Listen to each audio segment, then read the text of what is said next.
Okay, so here's my list, man. The greatest horror movies of all time. There is none better. This is it. So I got a list of 8 movies. I didn't do your classic top 10 because when I was thinking of what's right under this, there was too many that were in that same level of quality where it's like I got like fucking 30 or 40 movies to decide from, which in my opinion are right up there, you know, which is just too hard for me to decide. These ones are undisputed motherfucking classics, and my list is going to look similar to a lot of people's fucking lists. These are all mainstream flicks, none of them are really obscure, but they are that motherfucking good. I love some of the new movies been coming out in the 2000s, 2010s, but let's face it, the best horror was in the 70s and then in the 80s. Quality. Fuck, it's quality, you know? So here we... Alright, so this one, I'm going to rank them like this. There's one that's a cut above the rest. Then I have 6 that are the same quality and in no particular order.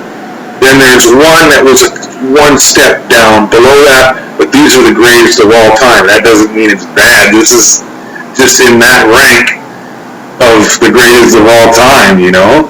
So, the one that I'm saying that's a step down before the next 6, and then one that's a cut above, is the Texas Chainsaw Massacre original.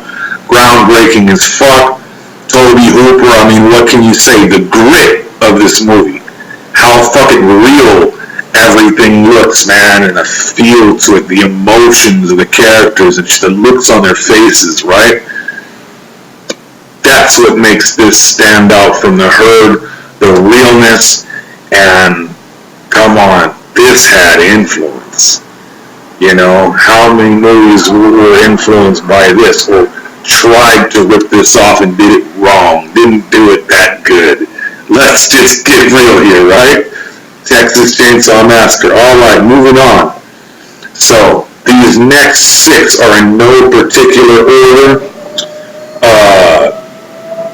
So, Phantasm. First Phantasm, Don Coscarelli with the tall man. You know, hey, this is a motherfucking classic right here. I mean, come on, I mean, everything about this movie is just fuck yeah. You know, I watched this movie 1,000,000 times and I'll watch it 1,000,000 times more. This movie, I got a hard on for this movie. This fucking movie is the titties, you know?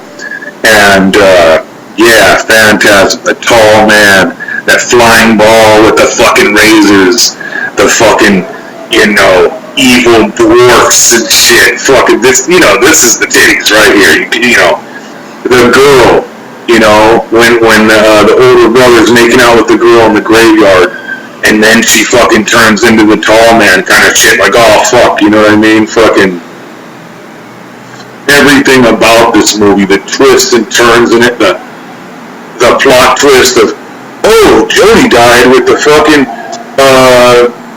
you know, with your parents and shit. The big brother died with your parents and shit. None of that happened, and then boom, the tall man comes out fucking out the window trying to fucking get you, and the dwarf gets you. Like, you know, fuck yeah. In that ending, man, that ending, like, just, it's gonna get you, you know, this is a horror movie right here, like, yeah, you know, Phantasm. So then moving on, alright, is there no particular order? Evil Dead 1. Fuck yeah. No known actors, you know, low budget, but the story was there. The direction was there. The camera shots were there. This is real horror. I mean, you know, the part in the forest where the vines from the tree grabs the girl by the legs, and, you know, this is real horror, man. The fucking, when the possessed demon girl, zombie girl, sticking her head up the fucking floor door that comes up this far on the chain, and she's sticking her head up talking shit to him, fucking, this is the titties, man. This is it. This is why it's one of the greatest movies of all time. Greatest little movies of all time. The Omen Part 1. Fuck. You know, just evil itself is after you. You know, the fucking on the photographs and shit. That, and then the fucking spear comes out of nowhere. That bar that spears his ass. Fucking, you know, the babysitter maid lady fucking hanging herself, jumping off the building and shit. Fucking. You know, this is it. This is real horror. You know what I mean? This is real horror. You know, it's got that vibe and the music, man. The fucking music. Phantasm had the music for Phantasm was the titties too, but the music for Omen, man, that classical music. You know, with the opera shit going on, like, fuck. Yeah, you know? So, moving on, I'm sure this one's not on other people's lists, but everybody knows this movie, Nightmare on Elm Street 3, The Dream Warriors. To me, this was better than Part 1. Yes, it is mixed with comedy. There's a lot of one-liners in there, you know? Welcome to prime time, bitch! You know? Yeah, you know, I mean, let's get high, you know, with the needles in the arms and everything. I mean, there's a lot of comedic parts to this, but this is still a horror movie. It's not meant to be funny.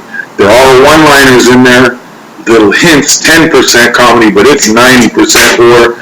And this is, the one-liners here do not detract from the scare factor. They do not detract from the scariness. Most horror comedy where it goes wrong, it just turns into a comedy and it's just funny and it's not scary.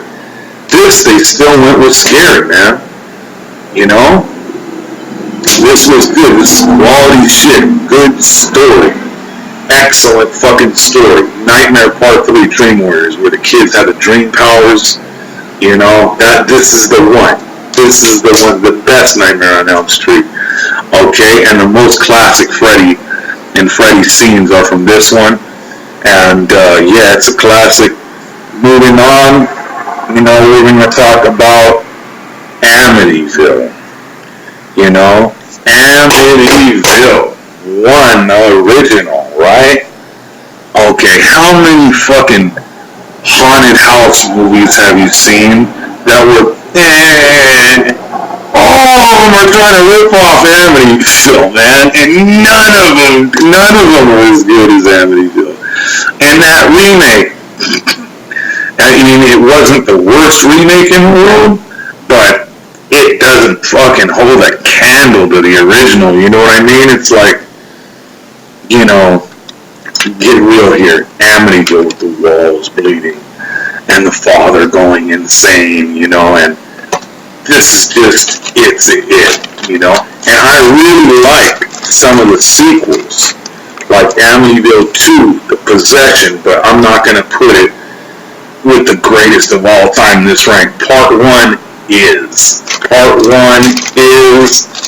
I mean, you know, all them haunted house movies and shit, none of them fucking touch this. All of them are trying to rip that off, and they don't come nowhere near it. Amityville 1 is the legend, you know? Hell yeah. So, alright, I think I covered most everything. Halloween 1. You know, John Carpenter. Now, Halloween 2 is more action-packed, but this is horror, not action. You know, Halloween 1 with the music and just the vibe of the whole movie.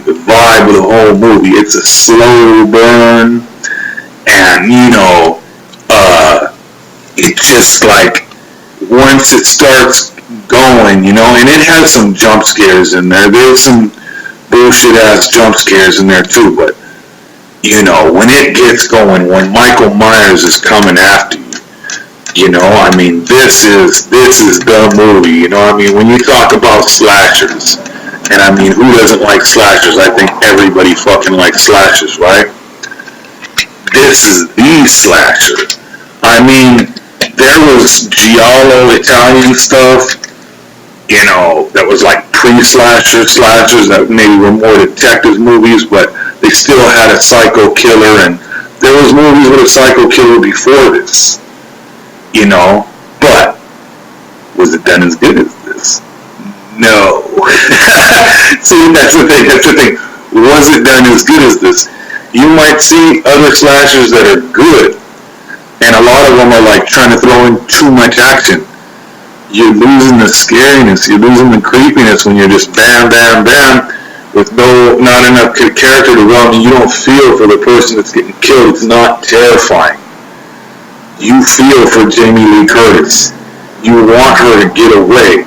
This is not one of those, and I like some of those movies with the anti-hero, but with the anti-hero, you're rooting for the bad guy and it loses all scariness. The reason this works so good, rooting for the good guy, you want Jamie Lee Curtis to live. You want her to survive. You want her to get away from Michael Myers or kill Michael Myers, right? And that's what makes this scary,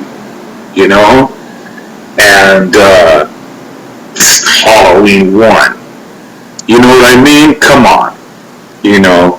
So let me see here. I think I touched on everything on my list. We talked about Evil Dead. We talked about Amityville, Phantasm, Nightmare 3, Omen, Texas Chainsaw. Number 1, the one that is a cut above the rest, and to me the greatest, The Exorcist. And yeah, everybody else says that on the list too, but guess what?